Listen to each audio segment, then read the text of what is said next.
আসসালামু আলাইকুম ওয়া রাহমাতুল্লাহ। প্রিয় বন্ধুগণ, আশা করি সকলেই ভালো আছেন। আলহামদুলিল্লাহ, আমি আল্লাহ তাআলার রহমতে ভালো আছি। প্রিয় বন্ধুগণ, যারা যৌন দুর্বলতায় ভুগতেছেন, যারা বিশেষভাবে স্ত্রীর সহবাসে গেলে 1-2 মিনিটের ভিতরে যাদের বীর্য বের হয়ে যায়, আমি আপনাদেরকে বলবো আজকে আপনারা 3টা জিনিস 3 মাস সেবন করিয়া দেখেন, ইনশাআল্লাহ আপনার যৌন দুর্বলতা দূর হয়ে যাবে। 1 নম্বর একটা পান নেবেন। 2 নম্বর পানের মধ্যে অল্প পরিমাণ কালো জিরা দিবেন।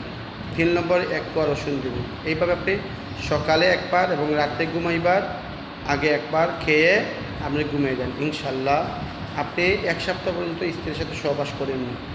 1 সপ্তাহ পরে আপনি আপনার ওয়াইফের সাথে সহবাস করতে যান, দেখবেন ইনশাআল্লাহ আপনার ওয়াইফ আপনার কাছ থেকে অত্যন্ত আনন্দ পাবে এবং আপনাকে একজন সুপুরুষ হিসাবে গ্যারান্টি দিবে। তো প্রিয় বন্ধুরা, এই পর্যন্ত দেখা